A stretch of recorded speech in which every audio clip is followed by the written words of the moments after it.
안녕하세요, 우리 중고등부 여러분. 한 주간 잘 보내셨나요? 오늘도 영상으로 하나님의 말씀 앞에 선 여러분을 주님의 이름으로 환영하고 축복합니다. 올해는 이 어린이날 때 우리 교회 유초등부 아이들뿐만 아니라 우리 중고등부 학생들에게도 선물을 주려고 계획하는 가운데 있습니다. 그래서 어떤 선물을 여러분들이 받으면 좋을지 고민하는 가운데 있는데요. 다음 주 토요일 날 제가 여러분들에게 일일이 전화로 해서 집 앞에 방문하고 선물을 나눠주도록 하겠습니다. 전화 꼭 받으시고 선물 받고 함께 잠깐 얼굴을 보는 시간을 가지도록 했으면 좋겠습니다. 제가 잠깐 기도하고 오늘 함께 하나님의 말씀을 나누도록 하겠습니다. 기도하겠습니다. 하나님 감사합니다. 우리의 삶을 한 주간 지켜주시고 이 시간 또한 하나님의 말씀 앞에 설 수 있도록 들을 수 있도록 환경과 여건들을 허락하신 하나님 너무나 감사드립니다. 하나님의 말씀이 생명이기에 우리가 이 생명의 말씀을 먹고 하나님의 합당한 삶을 살아갈 수 있도록 은혜를 베풀어 주시고 무엇보다 이 시간 성령 하나님께서 말씀을 깨닫게 하시고 믿음으로 결단하게 하시고 또한 살아갈 수 있는 능력을 다하여 주시기를 원합니다. 오늘도 함께 하신 하나님 감사드리며 우리 주 예수 그리스도 이름으로 기도합니다. 아멘. 오늘 함께 나눌 하나님의 말씀은 고린도후서 5장 15절에서 17절 말씀입니다. 고린도후서 5장 17절에서 15절에서 17절까지 말씀입니다. 제가 대신 읽어드리도록 하겠습니다. 그가 모든 사람을 대신하여 죽으심은 살아있는 자들로 하여금 다시는 그들 자신을 위하여 살지 않고 오직 그들을 대신하여 죽었다가 다시 살아나신 이를 위하여 살게 하려 함이라. 그러므로 우리가 이제부터는 어떤 사람도 육신에 따라 알지 아니하노라. 비록 우리가 그리스도도 육신을 따라 알았으나 이제부터는 그같이 알지 아니하노라. 그런즉 누구든지 그리스도 안에 있으면 새로운 피조물이라. 이전 것은 지나갔으니 보라 새 것이 되었도다. 아멘. 오늘은 새로운 삶에 대해서 함께 나누고자 합니다. 내가 누구인가? 자신의 정체성을 모르면 어떻게 될까요? 자신이 누구인지 모른다면 그가 타고난 정체성에 합당한 삶을 살아갈 수 있을까요? 혹시 여러분들 중에 내가 남자인지 여자인지 성 정체성이 혼란스러운 분이 안 계실 줄 믿습니다.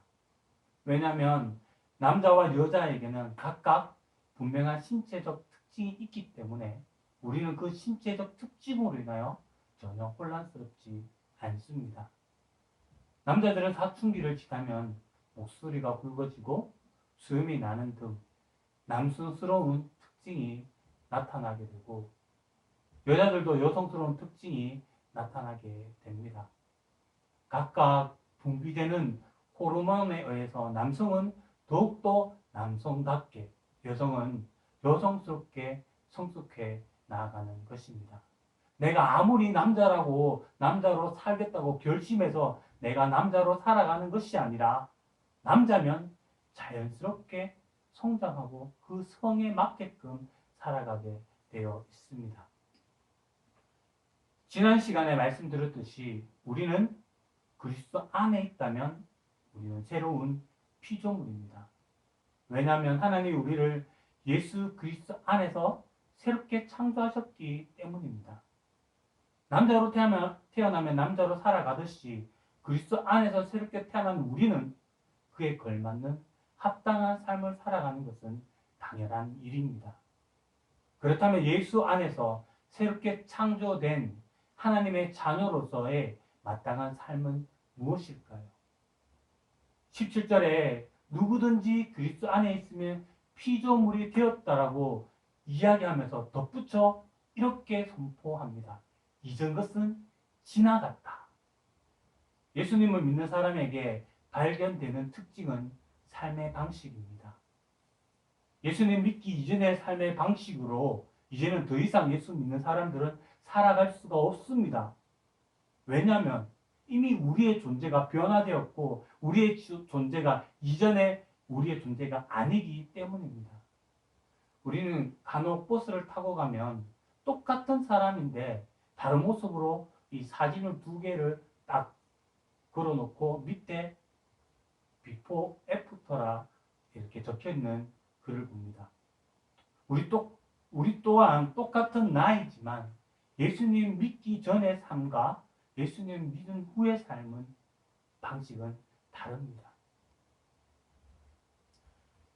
예수님을 믿기 전 우리는 철저히 내중심적인 삶을 살았습니다.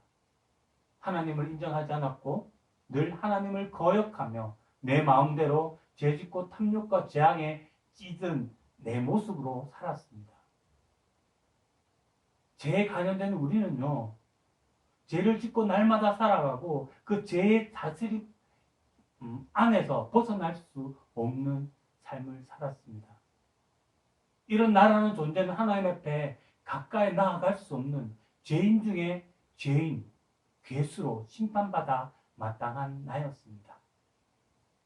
이런 나를 15절에 보면 예수님이 우리를 위하여 십자가에 죽으셨다가 부활하신 이유가 다시는 자신을 위하여 사는 것이 아니라 예수님을 위하여 살아가도록 하기 위해서라고 그 목적을 분명히 밝히고 있습니다. 그러므로 우리는 더 이상 하나님을 거스르며 내 마음대로 살아갈 수가 없습니다.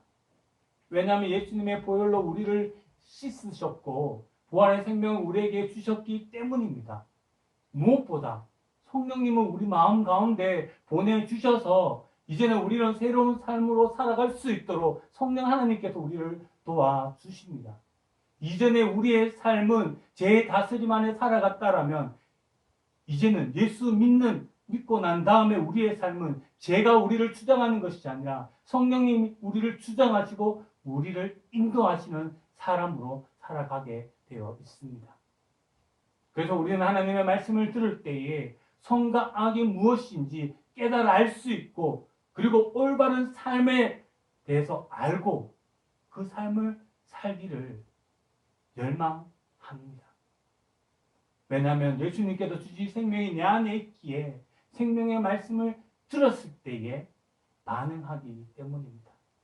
그리고 내 안에 계신 성령님께서 말씀대로 살아갈 수 있도록 끊임없이 도와주시고 능력을 더하여 주시기 때문입니다. 그러므로 우리는 여전히 죄악 가운데 즐기며 살아갈 수 없습니다. 우리가 이전에 좋았던 것이 서서히 불편해지기 시작합니다.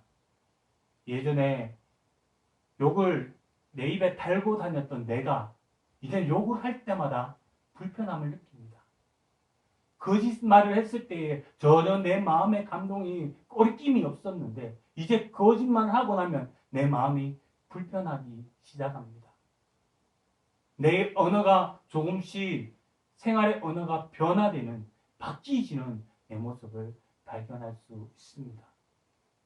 그리고 그렇게 힘들었던 찬양 시간이 어느 순간 찬양을 부를 때에 마음이 평안해지거나 기쁨을 느끼기도 하고 때로는 가슴 물컹함으로 눈물을 흘리기도 합니다.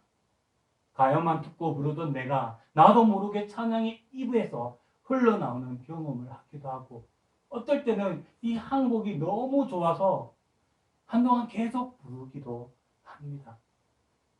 무엇보다 외계인 언어처럼 들리던 설교가 귀에 들리기 시작합니다. 하나님께서 마치 자신의 마음을 아시고 말씀해 주시는 것 같아 위로를 받기도 하고 용기를 얻기도 합니다. 보이지 않는 하나님 나와 함께 계심을 깨닫고 전지전능하신 하나님이 나를 사랑하시는 아버지라는 사실을 믿기 시작합니다. 더 이상 세상의 어떤 것을 쫓아 살아가는 것이 아니라 하나님 한 분만을 의지하고 하나님께서 약속하신 말씀을 붙들고 살아가고자 결단하기도 합니다. 이전의 삶의 방식과 완전 새로운 삶의 방식으로 살아가는 내 자신을 발견하게 됩니다. 이 세상을 다스리시는 분은 하나님이라는 사실을 알기에 내가 이해할 수 있는 어려운 환경이 주어져도 원망과 불평과 두려움이 아닌 담대함으로 살아가기 시작합니다.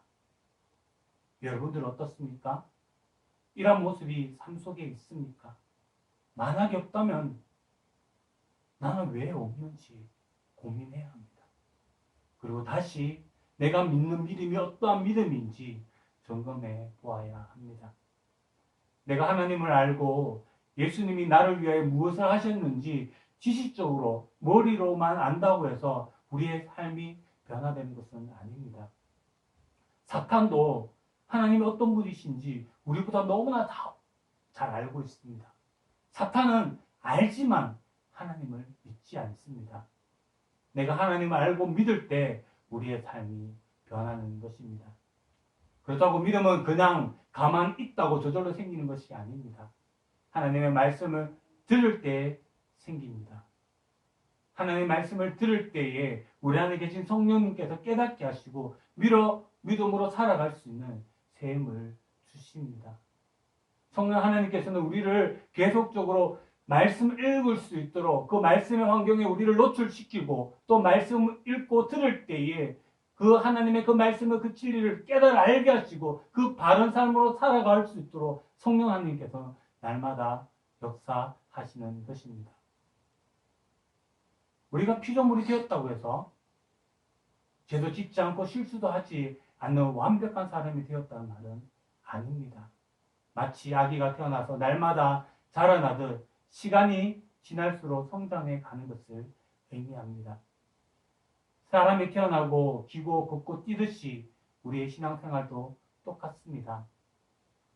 유년기를 지날 때도 있고 내 자신조차도 나의 감정과 행동을 이해할 수 없는 사춘기를 맞이할 때가 있습니다.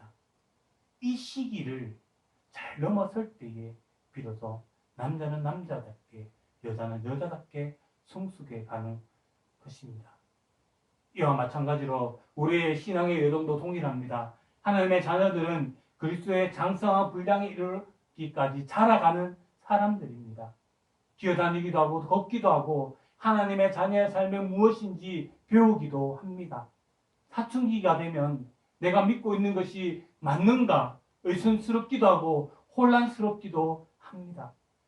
이때 꼭 기억해야 하는 것은 나는 하나님의 자녀라는 사실입니다. 계속해서 말씀으로 자신이 누구인지 확인해야만 합니다. 이 시기를 지나서야 비로소 진정한 하나님의 자녀의 삶을 살아갈 수가 있는 것입니다. 우리 안에 계신 성령님께서 날마다 성장해 갈 수 있도록 우리의 마음을 만지시고 우리의 생각을 바꾸시기도 하시고 우리가 믿음으로 살아갈 수 있도록 힘과 능력을 다하여 주십니다.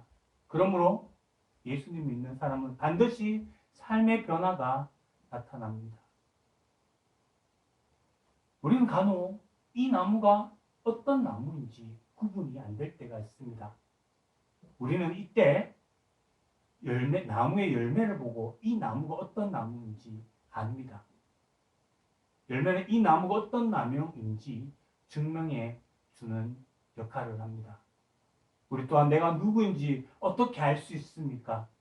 내가 누구인지는 나의 삶을 보면 알 수가 있습니다. 나무와 열매를 분리할 수 없듯이 나의 존재와 나의 삶은 분리할 수 없습니다. 내가 그리스도 안에서 새로운 피조물이라는 사실을 아는 것도 중요하지만 그에 합당한 삶을 살아가는 것도 중요합니다.